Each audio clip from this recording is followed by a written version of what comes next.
অনেকে বলে আজানের সময় কিছু খাওয়া ঠিক না, এটা ইসলামের দৃষ্টিতে কতটা সঠিক? বিদায় জানানোর সময় আমরা আল্লাহ হাফেজ বলে থাকি, এটা কি কুসংস্কার? এক্ষেত্রে বিদায় জানাতে কি বলা যেতে পারে? বাসায় কাজের বুয়া দিয়ে টয়লেট পরিষ্কার করালে কি কোনো গুনাহ হবে? অমুসলিম বাসার খাবার খাওয়া যাবে কিনা? ব্যাংক থেকে লোন নিয়ে বাড়ি করা জায়েজ হবে কিনা? জন্ম নিয়ন্ত্রণের বিধান কি? সুদের টাকা অমুসলিমের বিপদে সওয়াবের আশা ছাড়া দান করা যাবে কিনা? দাড়ি কাটা ইমামের পেছনে নামাজ হবে কিনা? আশা করি উত্তরটা দিবেন। আমাদের এলাকার মৃত ব্যক্তির জন্য যারা কবর খোঁড়ে 1-2 সপ্তাহ পর তাদের দাওয়াত দিয়ে খাওয়ানো হয়, এর আওয়াজ সম্পর্কে কিছু বলবেন? আমার অফিসের এক ভাই আমাকে কাজের ফাঁকে দোয়া করার উদ্দেশ্যে বলেন, আল্লাহ আপনাকে জান্নাত নসিব করুন। জীবিত মানুষকে কি সরাসরি এভাবে দোয়া করার ব্যাপারে কোনো বিধিনিষেধ আছে?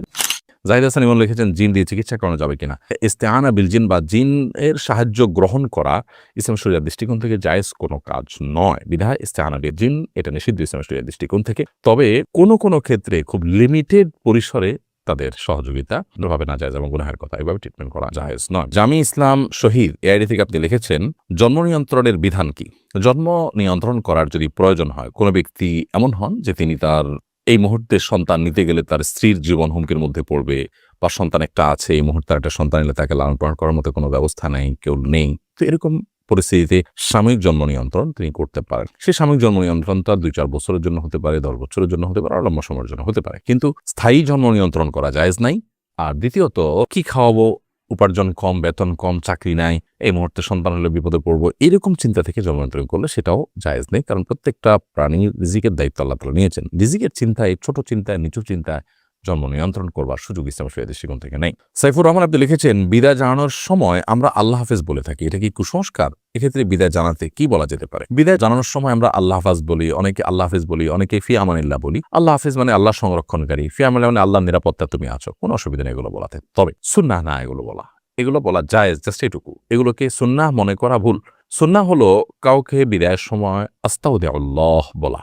সংক্ষেপে যদি বলতে চান তাহলে শুধু আস্তাউদিআল্লাহ, অর্থাৎ তোমাকে আল্লাহ তাআলার হেফাজতে আমি অর্পণ করলাম। আবার আপনি যদি এটাকে পুরো দোয়াটা পড়তে চান তাহলে আস্তাউদিআল্লাহ দীনাকুম ওয়া আমানাতাকুম ওয়া খাওয়াতিম আমালিকুম, অর্থাৎ তোমার দিন এবং তোমার ঈমানকে আমি আল্লাহর উপরে অর্পণ করলাম। তুমি সফরে বের হচ্ছ বা বিদায় নিচ্ছ, চলে যাচ্ছ, আল্লাহ যেন তোমাকে তোমার ঈমান, তোমার দিনকে হেফাজত করে এবং তোমার শেষ পরিণতি যেন ভালো হয়। ঈমানদার সবসময় আখিরাত রিলেটেড বিষয়গুলোকে নিয়ে ভাববে, কারণ সেটাই তার জীবনের আসল পার্ট। বিধায় সেই জায়গা থেকে আপনি ওই পুরো দোয়াটা পড়বেন, আস্তাউদিআল্লাহ দীনাকুম ওয়া আমানাতাকুম, তোমার দিন এবং তোমার আমানতকে আল্লাহ তাআলা হেফাজত করুক, ওয়া খাওয়াতিম আমালিকুম, এবং তোমার আমলকে আল্লাহ তাআলা বা তোমাদের আমলকে আল্লাহ তাআলা হেফাজত করুক। আর যদি পুরো দোয়া মুখস্থ না থাকে, শুধু আস্তাউদিআল্লাহ বললে, বাকি ফি আমানিল্লাহ বা আল্লাহ হাফেজ, এটাতে ওই দোয়ার মর্ম আসে, আল্লাহ হেফাজত করুক, আল্লাহ নিরাপত্তায় তোমাকে দিলাম, ওই দোয়ারই মর্মটা চলে আসে। আসওয়াদ এআইডি থেকে আপনি লিখেছেন, আমার অফিসের এক ভাই আমাকে কাজের ফাঁকে দোয়া করার উদ্দেশ্যে বলেন, আল্লাহ আপনাকে জান্নাত নসিব করুন। জীবিত মানুষকে কি সরাসরি এভাবে দোয়া করার ব্যাপারে কোনো বিধিনিষেধ আছে? না।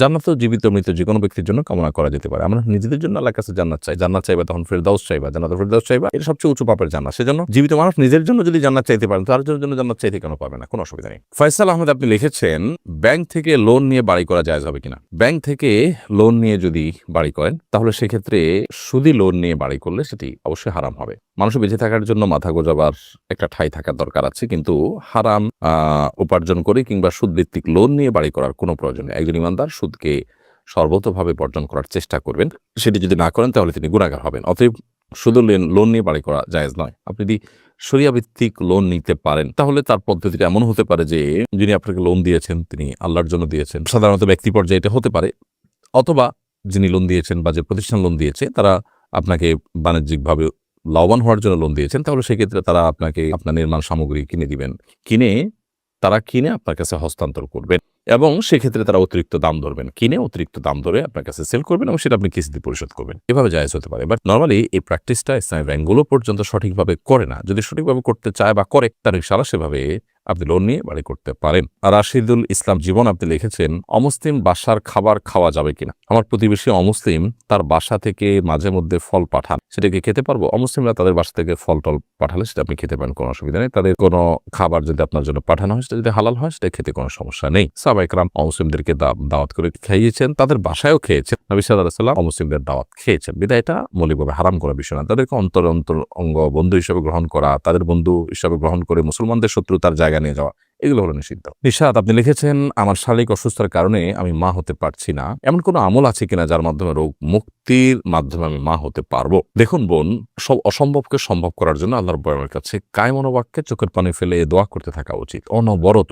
বিশেষ করে দোয়া কবুলের সময়গুলোতে, পাঁচ ওয়াক্ত সালাতের পর, আসরের পর, তাহাজ্জুদের সময়, আরো বৃষ্টির সময় দোয়া কবুল হয়। এরকম দোয়া কবুলের জায়গাগুলোতে বিশেষভাবে দোয়া কবুলের ব্যাপারে সচেষ্ট থাকা উচিত। এর বাইরে আল্লাহর কাছে সাদাকা করা, দুরুদ এবং ইস্তিগফারের আমল করা, দোয়া ইউনুস করা এবং ইব্রাহিম সালাম এবং জাকারিয়া সালাম দুজন নবী আল্লাহ তাআলার বার্ধক্য বয়সে আল্লাহ তাআলার কাছে সন্তান পেয়েছেন যে দোয়া করে, সেই দোয়াগুলো আপনি করতে পারেন। রব্বি হাবলি মিনাস সলিহিন, রব্বি লা তাদারনি ফারদা ওয়া আনতা খায়রুল ওয়ারিসিন, এই দোয়াগুলো আপনি পড়তে পারেন এবং আল্লাহ তাআলার কাছে আপনি পরিপূর্ণ মনোনিবেশ করবেন। কিন্তু আপনার মানসিকভাবে প্রস্তুতি থাকা উচিত, যদি আল্লাহ তাআলা আমাকে সন্তান না দেন তাহলে এর মধ্যে আমার কল্যাণ আছে এবং সেটাকে আমি মেনে নিব মানসিকভাবে, সেই সদিচ্ছা আপনার থাকতে হবে।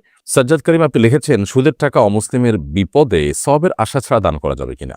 অমুসলিম মানুষকেও আপনি এমনিতে সাধারণত দান, সাহায্য সহযোগিতা করতে পারবেন, কারণ সাহায্য সহযোগিতা করার জন্য মুসলমানই হতে হবে এরকম কোনো বাধ্যকতা কিন্তু নেই। এছাড়া এমনিতেই অমুসলিম তাদেরকে যদি আপনি সুদের টাকা দেন, তো সুদের টাকা বা হারাম টাকা, এটা ওয়াজিব তাসাদ্দুক, সদকা করে দেওয়া ওয়াজিব। সদকা করে দেওয়া ওয়াজিব। এক্ষেত্রে অনেক ওলামা ইকরাম শর্ত দিয়েছেন, যাকাতের যে খাত, সে খাত এখানে প্রযোজ্য হবে। সেক্ষেত্রে মুসলমানদেরকে দিবেন, অমুসলিমদের কাউকে ইসলামের পথে আকৃষ্ট করবার জন্য দিতে পারেন।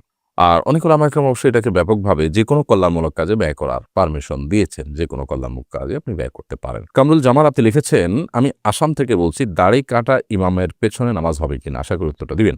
দাড়ি কাটা ইমামের পেছনে নামাজ পড়লে আপনার নামাজ হয়ে যাবে, বাট এরকম ব্যক্তিকে ইমাম হিসেবে নিযুক্ত করা অনুচিত। এরকম ইমামকে ইমাম হিসেবে নিযুক্ত করবেন না কর্তৃপক্ষ।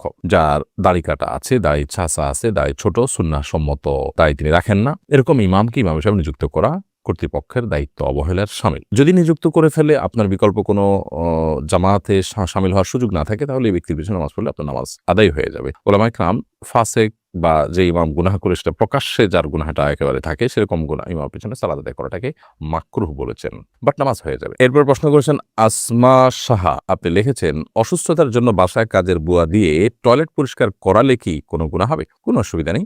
আপনার অসুস্থতার কারণে হোক অথবা অন্য কোনো কারণে হোক, আপনার টয়লেট অন্য কাউকে দিয়ে পরিষ্কার করলে আপনার কোনো গুনাহ হবে বা আপনার ইবাদত বন্দেগীর কোনো অসুবিধা হবে বা আপনার বান্দার হক নষ্ট হবে, এরকম না। তাকে ন্যায্য প্রাপ্য তাকে দিয়ে দিবেন, পাওনা থেকে দিয়ে দিবেন এবং পারিশ্রমিক বিনিময়ে কাজ করাতে কোনো অসুবিধা নেই। নিজুম নিশি আইডি থেকে আপনি লিখেছেন, আমাদের এলাকায় অনেকে বলে আজানের সময় কিছু খাওয়া ঠিক না, এটা ইসলামের দৃষ্টিতে কতটা সঠিক? আজানের সময় কোনো কিছু খাওয়া ঠিক না, এরকম কোনো কথা কোরআন হাদিসে কোথাও বলা হয়নি। এটা একেবারেই কুসংস্কারের জন্য বিশ্বাস। দিন এবং রাত 24 ঘন্টার ভিতরে এমন কোনো সময় নেই যে সময়টাতে খাওয়ার ব্যাপারে শরীয়তের কোনো বিধিনিষেধ আরোপ করা হয়েছে যে এই সময় খাওয়া ঠিক না, এই সময় খাওয়া ভালো না। ঘুমের ব্যাপারে বলা হয়েছে মাগরিবের পরে ঘুমানো ভালো নয়, এশার আগে। নবী সাল্লাল্লাহু আলাইহি ওয়াসাল্লাম এই সময়ের ঘুমটাকে অপছন্দ করতে, এটি এশার নামাজকে রিস্কের মধ্যে ফেলে দিতে পারে, সেটি ভিন্ন বিষয়। এর বাইরে আজানের সময় খানা খাওয়া নিষেধ, পান করা নিষেধ, এরকম কোনো কথা কোনো দেশে বলা হয়নি। রোকাইয়া আপনি লিখেছেন, আমাদের এলাকার মৃত ব্যক্তির জন্য যারা কবর খোঁড়ে 1-2 সপ্তাহ পর তাদের দাওয়াত দিয়ে খাওয়ানো হয়, এই রেওয়াজ সম্পর্কে কিছু বলবেন? মৃত ব্যক্তির জন্য যারা কবর খোঁড়বে, এটা তাদের চ্যারিটি হওয়া উচিত, সেবামূলক কাজ হওয়া উচিত, আল্লাহর জন্য হওয়া উচিত, এটা কোনো বিনিময় নেওয়া উচিত না।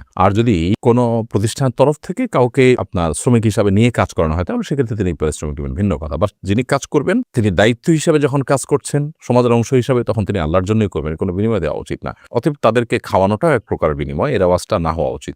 এমনিতেই আপনি এলাকাতে যারা প্রিয়জনকে হারিয়েছেন তাদেরকে, অর্থাৎ যিনি মারা গেছেন তার জীবিত আত্মীয় স্বজনকে এলাকাবাসী খাওয়ালো, তাদের পাশাপাশি আশপাশে এলাকাতে আরো কিছু লোককে খাওয়ালো, তারা সেটা ভিন্ন বিষয়। বাট এই কবর করা মানুষকে খাওয়ানো একটা রেওয়াজে পরিণত হয়েছে, তাদেরকে এটা এক ধরনের পারিশ্রমিকের অংশ হিসাবেই দেওয়া হয়, এটা উচিত না। বরং কবর করা কাজটা সমাজের গরিব মানুষ কেন, বিত্তবানদের মধ্য থেকে কেউ সেবামূলক অংশ হিসাবে করবে, সেবামূলক কাজের অংশ হিসাবে করবে। এবং মানুষ মারা যাওয়ার পর তার কবর দেওয়াটা কিন্তু ফরজে কিফায়া, সমাজের কেউ যদি না করে সবাই গুনাহগার হবে। বিধায় এটার জন্য উদ্যোগ নেওয়া উচিত এবং এটার কোনো বিনিময় গ্রহণ করার মানুষকে থাকা উচিত না।